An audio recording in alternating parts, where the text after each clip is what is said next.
오르는데 좋으면서 두렵다. 일단 여기에 상대적 박탈감이 느껴집니다. 제대로 돌아와서 좋았던 기분이 싹 없어지는 상황이에요. 다시는 집을 살 생각 안 할 것 같거든요. 네. 절대 사람은 그렇지 않아요. 자기 합리화에 최적화된 동물이기 때문에. 네. 반갑습니다. 아파트 사이클 연구소 소장 이현철입니다. 배짱입니다. 반갑습니다. 네. 네. 소장님, 오늘은요, 폭등장에 영끌을 한 사람, 매수를 한 사람들의 지금 심리 변화, 이 변화의 흐름에 대해서 좀 얘기를 해보려고 합니다. 그러니까 저희가, 네. 한참 오를 때 산 사람들이 시간이 감에 따라서 이게 사람의 마음이 네. 변화되는 그런 걸 어떻게, 저는 사실 그런 걸 좀 해보고 싶었거든요. 네. 사람들 직접 구독자나 뭐 이런 상황에 처해 있는 사람 네. 나와서 그때의 그 사람의 마음. 그러니까 이게 지금 거의 한 2, 3년 정도의 시간이잖아요. 네. 그래서 이 사람의 심리가 어떻게 변하는지에 대해서 말은 많이 해봤지만 구체적으로 어떤 글이나 이런 걸 저희가 본 적이 없어서 네. 뭔가 공감을 하거나 이런 건 좀 힘들었는데 네. 저희 PD님께서 아. 이 커뮤니티에 올라온 글들을 네. 싹 서치를 하셔가지고 네. 이 심리가 어떻게 변화하고 있는지를 딱 캐치를 다 해주셨어요. 아, 그래서 그 그러니까 글을 보면서 저희 얘기하려고 합니다. 뭐죠? 능력자입니다. 이거 회의할 때 딱 이 안을 냈는데, 네. 그러니까 커뮤니티에 글을 많이 쓰는 사람들이 많은데, 네. 시간의 흐름상으로 이제 그 아이디를 추적을 해서 네. 그 사람이 글이 어떻게 바뀌는지 이걸 한번 찾아보자 해서 네. 좋은 내용이다 봤는데, 진짜 그걸 딱 나타내는 그런 글들이 좀 나오더라고요. 네, 그래서 딱 이 글을 보면서 아 진짜 이걸 심리를 그대로 전달을 시켜드릴 수 있겠다 싶어서 찍어보려고 합니다. 네, 네. 살펴보면요, 2021년 3월에 영끌을 한 분이에요. 네. 보니까 나이가 30대 초반이세요. 사택에서 나와서 오피스텔 전세를 살면서 이 집값이 폭등을 그대로 이제 맞이한 거죠. 그러면서 이대로는 집을 살 수도 없겠다. 도저히 월급쟁이로는 감당을 못하겠다. 많이 좌절을 하신 거죠. 그러다 이제 매수하기로 마음을 먹고 그동안 저축한 돈, 보금자리에 맞통까지 해서 신고가 갱신으로 4억 2천의 집을 매수를 하게 됩니다. 2021년 3월에. 네.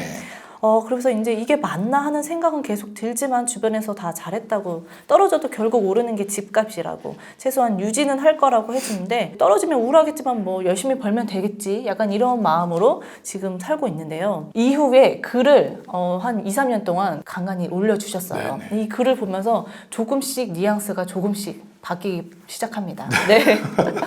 그래서 이거 좀 살펴보려고 해요. 웃을 네. 일은 아닌데, 네. 제가 이제 사람 심리에 대해서 강조를 많이 하잖아요. 그래서 제가 많은 전문가들이 집을 살 때 실거주니까 괜찮다, 뭐 이렇게 하면서 버티면 된다라고 얘기하면서 살아 이렇게 종용을 많이 했잖아요. 근데 제가 실거주도 사지 말라고 이렇게 했던 게 나중에 반드시 마음이 바뀐다. 맞아요. 제가 그걸 알기 때문에 여러분들한테 이걸 굉장히 많이 강조를 했는데, 사실 이걸 공감하는 분들이, 저도 이제 구체적으로 어떻게 바뀔지 막 이런 것들을 제시해 준 적이 없으니까 네. 공감하는 적이 없었는데, 아마 이런 사례를 통해서 조금씩이나마 이제 공감을 같이 하시고, 제가 심리에 대해서 얼마만큼 그렇게 많은 상담을 통해서 사람들의 심리를 알고 있는지, 그리고 그거를 여러분들이 진짜 거스르지 않고 그대로 가는지를 확인하면 네. 좋을 것 같아요. 그래서 이 글을 쓴 거를 보면서 네. 이 당시에 어떤 심리였을지 한번 좀 얘기를 해보는 시간을 가졌으면 좋겠습니다. 네네. 2021년에 3월에 매수를 하셨잖아요. 네. 그때만 해도 계속 오를 것이다. 한창 폭등장을 달리고 있었던 시기잖아요. 그렇죠. 네, 그러다가 이제 7월에 매수를 하고 나서 글을 써주셨어요. 제일 인기 없고 안 오른 아파트라서 실거주 하러 들어간 건데 우리 집마저 오른다. 네. 근데 좋다가 아니에요. 오르는 거 보면 두렵다. 약간 이렇게 글을 써주셨어요. 그래서 참 짧은 글인데 좀 이 매수를 한 분의 심리가 어떤 상황인지 좀 나오는 것 같아요. 오르는데 좋으면서 두렵다. 이건 어떤 심리일까요? 그러니까 이런 경우는 뭐냐면 기대 반, 걱정 반 이런 거죠. 다들 오르는 분위기니까 집은 이제 사야 되겠다. 네. 그래서 이제 이때 목적은 실거주가 좀 컸다라고 자기를 약간 세뇌시키는 거예요. 그래서 이제 집을 샀는데 실제로 돈이 없으니까 자기 돈에 맞춰서 사다 보니까 입지가 안 좋은 거. 흔히 말하면 지금 우리나라 부동산 공부를 하는 쪽에서 보면 절대 안 오를 집, 이런 집을 산 거죠. 어쩔 수 없이 산 거죠. 그런데 그게 올라가는 걸 보니까 이제 좋기도 하고. 근데 실제로 자기가 알던 그 어떤 상식과는 지금 벗어난 거잖아요. 그러니까 이 시장 상황이 돌아가는 게 자기는 절대 어떻게 보면 안 오를 집을 산 건데 이것마저도 올라가니까 이제 이게 약간 두려움 같은 걸로 승화되는 거죠.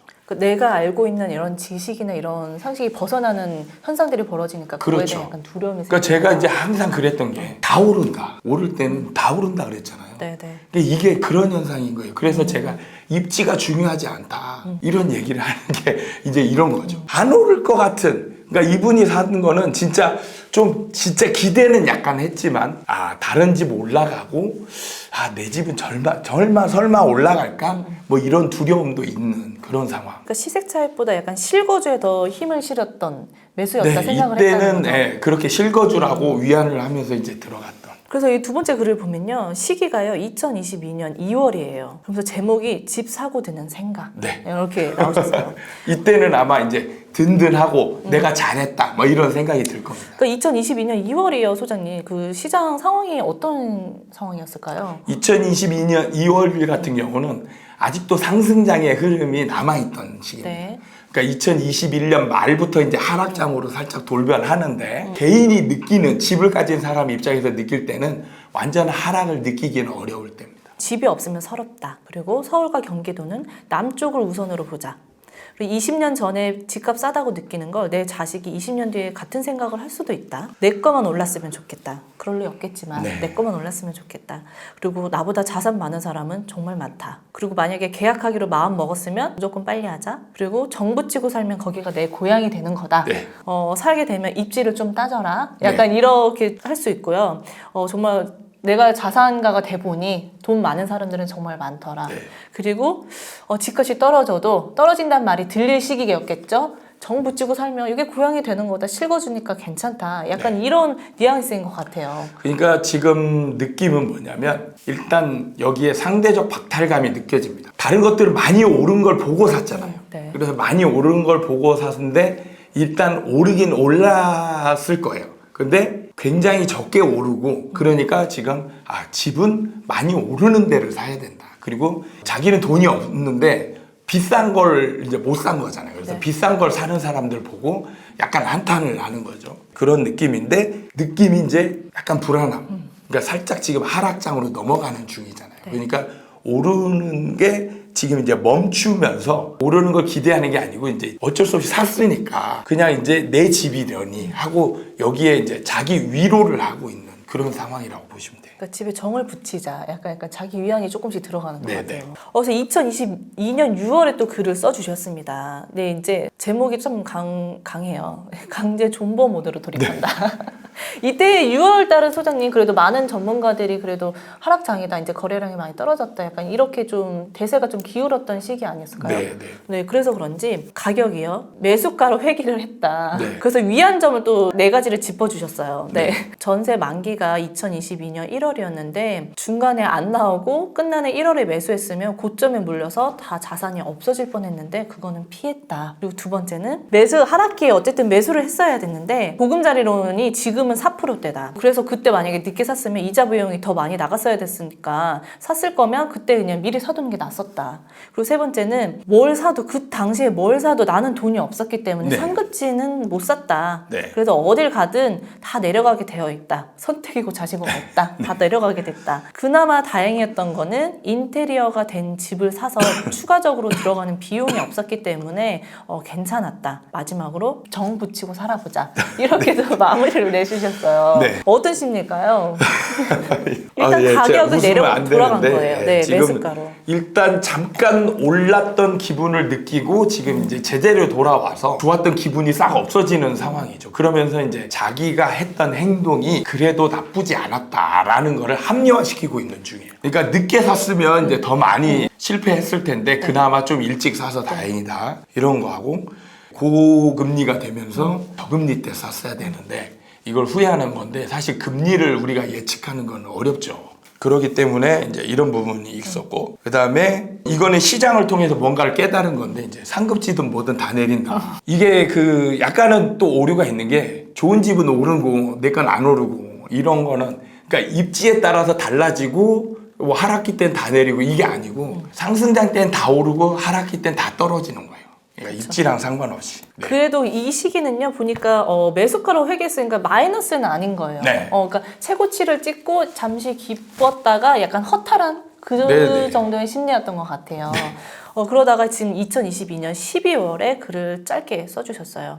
물리니까 별 잡생각이 다 들긴 한다. 뭐 어떡하겠어, 내가 산 집인데 살다 보면 빚을 다 갚던가 하겠지. 그리고 주변에 집 안 사고 주식해서 많이 잃은 사람도 있고, 뭐 나도 집을 안 샀으면 테슬라 사다가 다 날렸을 텐데 그래도 집을 갖고 있으니까 이게 합리화를 계속 하고 있는 거예요. 네. 주식도 얘기하시고 하는 거예요. 12월이면 거의 이제 거래량 절벽, 그리고 뭐 잠실, 강남도 뭐 20-30% 하락했다. 뭐 이런 하락의 그렇죠. 시기였잖아요. 하락이 이제 좀 심화되던 시기니까 이분도 이제 산 가격보다 밑으로 떨어져 있겠죠. 그러면서 이제 생각이 바뀌는 거예요. 집이 실거주는 좋다 해서 실거주를 했는데 뭔가 이제 좋지 않은 게 느껴지는 거죠. 그런데 자기가 했던 행동을 합리화해야 되는 거예요. 사람이라는 게 합리화에 최적화된 동물이라고 제가 얘기를 하거든요. 합리화시키려고 정말 노력을 많이 하는 거예요. 그래서 집은 어쩔 수 없이 샀으니까 이제 내가 집을 사지 않았으면 분명히 다른 걸로 돈을 다 날렸을 거야. 이렇게 이제 위안을 삼는, 열심히 자기 합리화를 시키고 있는 중이에요. 그러니까 제가 보기엔 이 글의 흐름에서 이때의 심리가 제일 힘들었던 시기가 아닐까 싶어요. 왜냐면 마지막에 글을 써주신 게 2023년 3월이시거든요. 근데 그 글의 제목이 손해보고 상급지로 갈아타기도 하나요? 제일 힘들었던 시기인 것 같아요. 그래서 제일 마지막에 써주셨던 글이 2023년 3월에 써주신 글이거든요. 보면 손해보고 상급지로 갈아타기도 하나요? 지금 상황을 쫙 얘기를 해주셨어요. 4.2억에 매수를 하고 현재 3억 6, 7천에 지금 실거래 중이다. 그래서 만약에 팔게 되면 6, 7천에 손해를 보게 된다. 그래서 이 손해를 보고 상급지로 특례 보금을 받아서 갈아타기를 하고 싶다. 약간 여러 옵션들을 얘기를 해주면서 지금 이런 글을 써주셨더라고요. 저는 근데 보면서 이미 6, 7선의 손해가 지금 확정되어 있는 거잖아요. 만약에 매도를 하면. 어찌됐든 부동산을 사서 약간 손해를 보면 저는 부동산 다시는 안다. 6, 7전이 적은 돈이 아니잖아요. 다시는 집을 살 생각을 안 할 것 같거든요.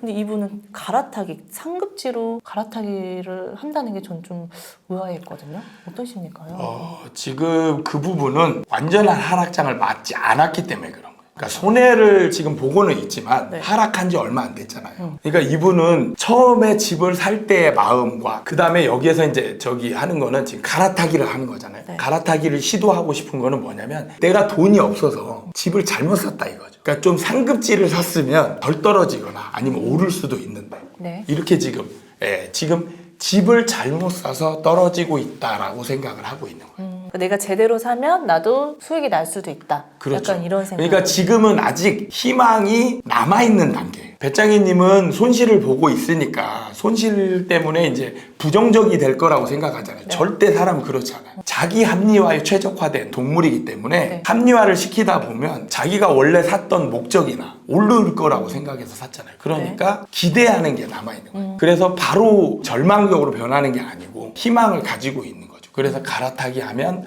좀 낫지 않을까? 이런 생각을 하는 거예요. 근데 여기서 제가 예언을 하나 하겠습니다. 만약에 이분이 글을 또 쓴다라면, 만약에 이제 이 방송을 본다라면 글을 안 쓸 수도 있겠는데, 한 1년이나 2년 정도 후에 글을 쓴다라면 내용이 많이 바뀌었을 겁니다. 1년에 어떤 글을 쓰실지 이제 보인다는 그렇죠. 건가요? 그때 되면 점점 이제 집에 대한 생각, 실거주에 대한 생각이 부정적으로 바뀔 거예요. 집은 가지고 있어야 되나? 이렇다든지 집을 꼭 가지고 있을 필요는 없는 것 같다. 이렇게 거주만 하면 되지 꼭 소유를 해야 되냐? 약간 그렇죠. 이렇게 이제 바뀔 가능성이 있어요. 하락 구간을 좀 적게 맞았기 때문에 아직까지는 원래 처음에 가지고 있던 목적, 그 희망이 아직은 남아있는 단계. 그래서 여기서 하락을 몇 년 맞다 보면 이게 이제 진짜 그때 절망으로 바뀌는 거예요. 이게 글을 쓴 시기를 보면 2023년 3월이면 지금 거래량이 좀 약간 반등하는 시기고 사람들이 다시 상승하는 거다. 약간 이렇게 좀 받아들이는 시기였잖아요. 이 2022년 12월로 하락이 끝났다.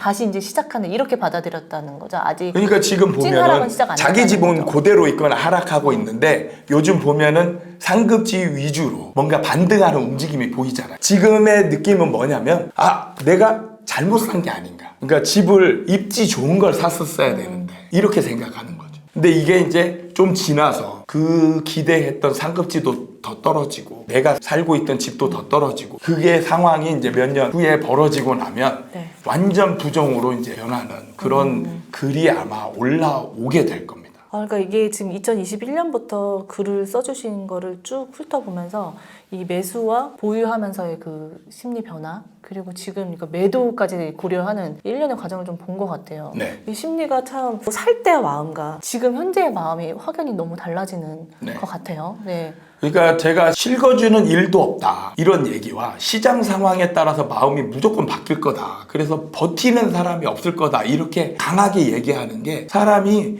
원래 먹었던 마음이 시장 상황이 주변 환경이 바뀌고 내가 가지고 있던 집의 가격이 떨어지고 이러면은 마음이 점점 불안해지면서 이 집에 대한 애착도 점점 떨어지게 된다라는 거를 네. 제가 얘기를 했던 거예요. 근데 그거에서 제가 예외적인 사람을 본 적이 없어요. 근데 아직 그런 상황을 맞이하지 않았기 때문에 그런 마음을 가지고 있다라는 거죠. 그러니까 이게 좀 이 시장 상황에 따라서 처음 먹은 마음 같은 게 확실히 달라지는 게 느껴지는 것 같아요. 네. 좀 보면요, 전체적으로 좀 보면서 궁금했던 게 신고가를 갱신하면서 매수를 했다고 썼잖아요. 네. 그러면 자기도 비싼 걸 알았다는 거죠. 사는 당시에. 네. 근데 이 사면서 안 되겠다 싶어서 급히 샀다. 영혼까지 끌어서 샀다. 그 당시에도 되게 버거웠을 텐데 그렇게 사게 되는 매수까지 가게 되는 그 심리는 어떤 건지 좀 그게 뭐냐면 이 사람은 나름대로의 경제관을 가지고 있거든요. 자, 이때까지는 무주택자였잖아요. 30대예요. 그러면은 집에 대한 생각이 부정적이었을 거예요. 대부분 제가 어떤 과정을 거치냐라고 했냐면 사람들이 그 집값 올라갈 때 저항선이라는 게 있어요. 이 가격대는 못 넘을 거야. 그게 이제 있어요. 딱딱딱딱 있는데 그 가격대를 딱 뛰어넘잖아요. 그러면 마음이 완전히 바뀌어버려요. 그러면 이제는 어떻게 바뀌냐? 떨어지지 않을 거야로 바뀌어요. 돌이켜보면 그때가 최고가고 무조건 떨어질 게 예상되는 상황인데 이때는 이 사람은 이런 분들 입장에서는 집값이 절대 안 떨어질 것 같은 그런 입장이라는 거예요.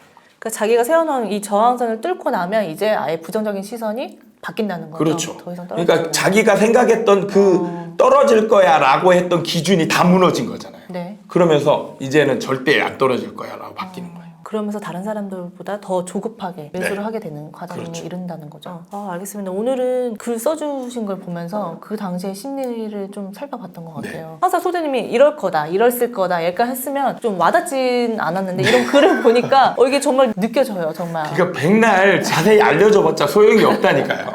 이게 공감이 안 되면 네. 이게 안 와닿는 거예요. 그게 자기 게 안 돼요. 저도 이제 그 부분이 참 안타까운데 지금 이러한 사례를 통해서 조금이나마 제가 했던 얘기들이 공감이 갔으면 좋겠다 이런 기대를 하면서 영상을 만들어 봤습니다. 네, 알겠습니다. 이 영상을 보시면서 많은 분들이 또 같이 공감해 주셨으면 좋겠네요. 네. 오늘은 이렇게 마무리하도록 하겠습니다. 네, 도움이 되셨다면 구독과 좋아요 부탁드리고요. 다음에 또 찾아뵙도록 하겠습니다.